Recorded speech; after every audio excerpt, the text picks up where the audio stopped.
Hi friends, this is V Rajesh, and today I am going to narrate to you the second part of my story titled King Raghavendra. This story was published in the famous magazine Chandamama. All my stories can be found in my website www.vrstorytime.com. For the first part of this story, please see the description below. So let's get going. Just as Raghavendra was about to reply, he heard shouts outside. "O merciless king, you are not fit to be our king. O God, what sin did we commit to get such a stony-hearted man as our king?" The voice was quivering with rage.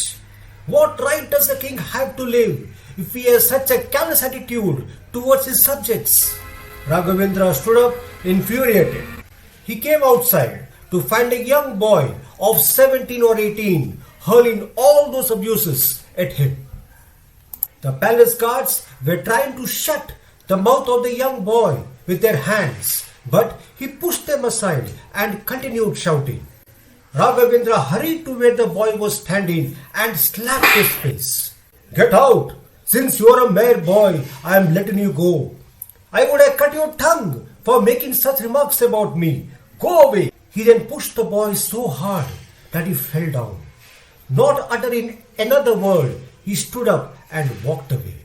By this time, Chitrasena had joined the king. Raghavendra turned towards the trembling guards. "Who was that imbecile fellow? Why did he come here?" "Your Majesty, his father is seriously ill," said one of the guards, "and the physician wanted a herb to cure him that grows only in the palace garden, and he had come to fetch it. And this is the way he asks for it. He'll never get it from here." He strolled back to the palace, followed by Chitrasena. After they were seated once again, Chitrasena said with concern, "My friend, you shouldn't be so harsh towards your subjects. That boy must have asked the guards permission to see you, and when that was denied, he must have, out of sheer frustration and helplessness, used those words about you. Try to understand his pathetic condition, my friend. You must help him in this hour of crisis." "Help!" Raghavendra snapped. "Why should I help? Can a mere boy use such indecent language against his king? How dare he?" Raghavendra's eyes were red with anger. Chitrasena realized how futile it was to advise him. He really wanted to help the boy, but he was helpless. He pacified Raghavendra, and just when it seemed that the king was having second thoughts about the rare herb, they heard another outburst outside. "O ruthless king, you are the cause of my father's death. Here, take this curse. Exactly 2 months from now, you too shall die a similar death. You too shall not get the herb which will cure your illness. On that day of your death, I shall celebrate my father's birthday."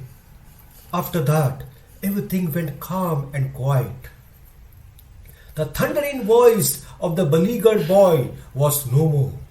So furious was he that he even outsmarted the guards who tried to stop him from shouting. The two kings were dumbfounded. The boy's shouts echoed throughout the kingdom. Some people were terrified, not knowing what was going to happen now.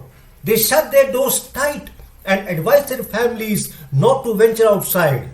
Others, however, came out to see what was happening around. Raghavendra's anger subsided, and he was now gripped with fear. Had the boy sealed his fate? Was he to meet his end so soon? These thoughts sent a shiver down his body, and he began to feel miserable.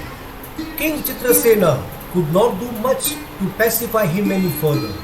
Raghavendra wished to be left alone. He did not even want to meet his wife Savitri, who bemoaned the curse.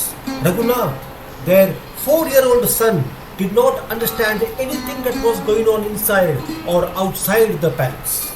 Chitrasena, who was to have returned to his kingdom the next day, postponed his departure on seeing his friends agony. 2 days passed by. Still there was no improvement in the king's mood.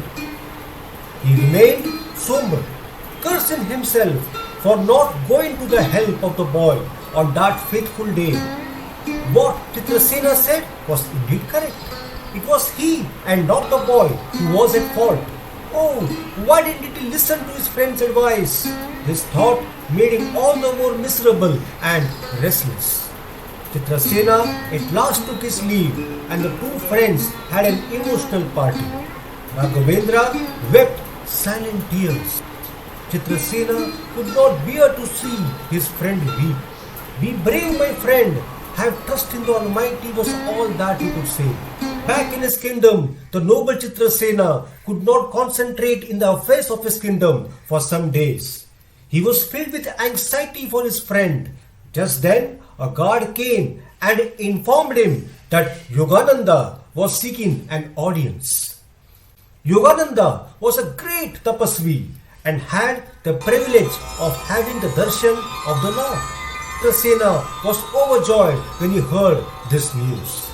He hurried to welcome the sage and made arrangements for his comfortable stay in the palace.